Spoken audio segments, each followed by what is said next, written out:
and I'm hardly ever here. So, you want to buy it? How much? How much would you sell it to a poor Australian for? But I heard that you were really rich. Oh, is that what you heard? That was the other Australian. In California, it seems, the material girl materialises everywhere. Like Madonna, everybody's up front and outrageous. They play, and they promenade, and they pose. Hey, come on, give me a break, officer. What's the rap? Well, once again, Dr. Geek is down under. Well...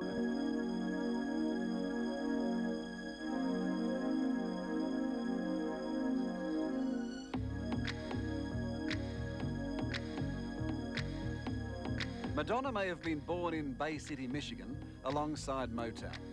But these days, she lives in Car City, Los Angeles. Strike a pose.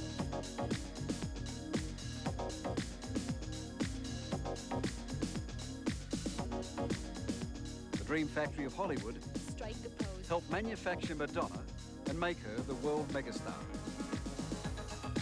Now, Madonna's never allowed television cameras in a house before. So what should we expect?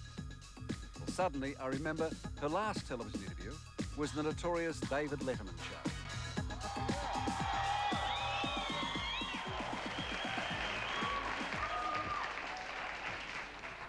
I'm only here because there isn't a Knicks game. Don't get excited. Oh, come on. Let's go kiss the guy in the audience. Why don't you go kiss the guy in the Why are you audience? so obsessed with my sex life? As we all know, I have none of my own. What brings you... Incidentally, you are a sick... I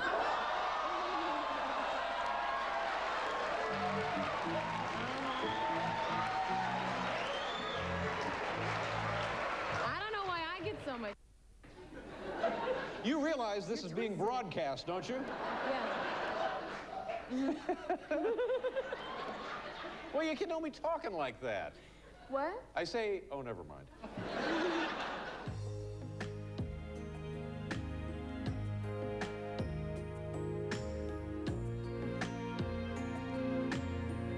Madonna's Californian castle, high on the hill, looks towards Los Angeles. It was built by the gangster Bugsy Siegel. During Prohibition, Bugsy used it as a speakeasy.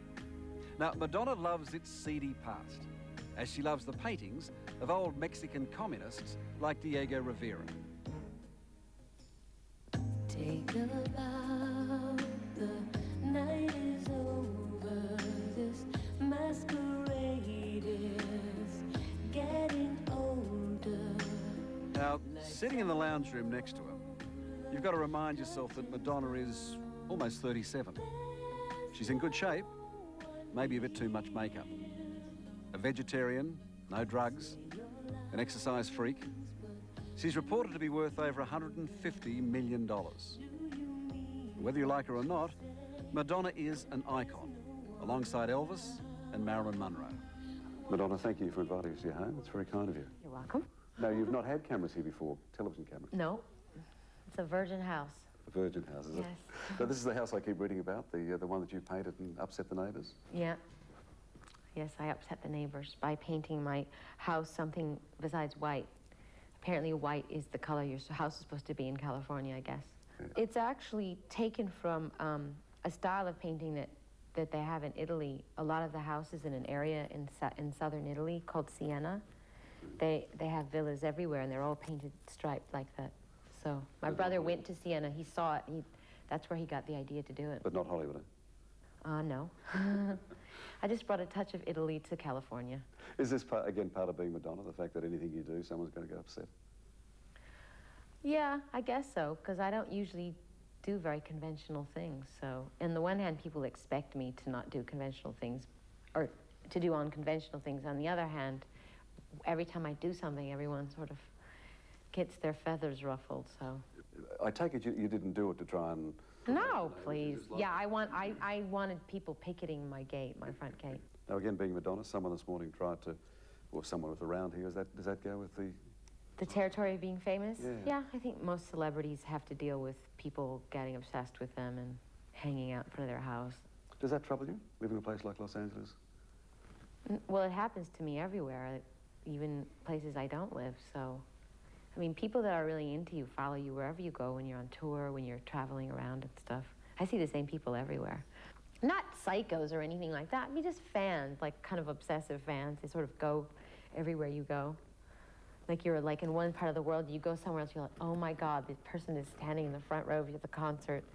You know, you're in South America, then you go to France and they're there too. Then you go to Israel, they're there too. Then you go to Australia and they're there too. It's like, God, don't they have to work? But it just comes with the territory. I don't really think about it. If I think about it too much, I think, you know, it would bother me. What's the best thing about being Madonna? We talked about the bad things. What's the best thing? The best thing? Yeah. Like, what do I like best about myself? My resilience, my survival instincts. I think that's one of my strong points. But how about being Madonna? I don't think there is a best thing about it, because once you achieve a certain amount of fame, you're suddenly like public domain, and everything that's said about you and believed about you is nowhere near the truth. It's like a monster that goes on by itself, and you have nothing to say, and so much is public perception that builds and builds and snowballs into something that ends up being completely what you're not. And I couldn't think that there's anything good about that, because I'm forever meeting people and they're always saying to me, God, you're not anything like I thought you'd be, you know. And so, and I think that has a lot to do, that's part of being famous. I don't think that's good at all. Being so popular, I mean, anyone who can sell 100 million albums has to have a success formula, don't you? But A formula? Well, has to be successful. Yeah, no formula. But that's difficult for people to know, isn't it? You tend to think, especially in our societies, Yeah. that if you're popular, you then become a target for Yeah. critics, don't you? Yeah. As though being popular was easy. Yeah, I think what people fail to realize is how much guts it takes to do what we do, what any artist does. I mean, I don't think, people just see the finished product all this time. They hear the record, they see the movie, whatever, but they're not there on the day-to-day, you know, living experience. They don't understand what you go through. Nobody does. And you know what? They don't need to. But I think when people sit around and rip people to shreds when they see their art or whatever, I think it would do them all a bit of good. And I'm not just speaking about myself. If they could just try and sit down and realize how much work goes into anything and how much guts it takes to put yourself on the line and say, here's my work, here's my heart and soul. When your lips are burning mine and you take the time to tell me how you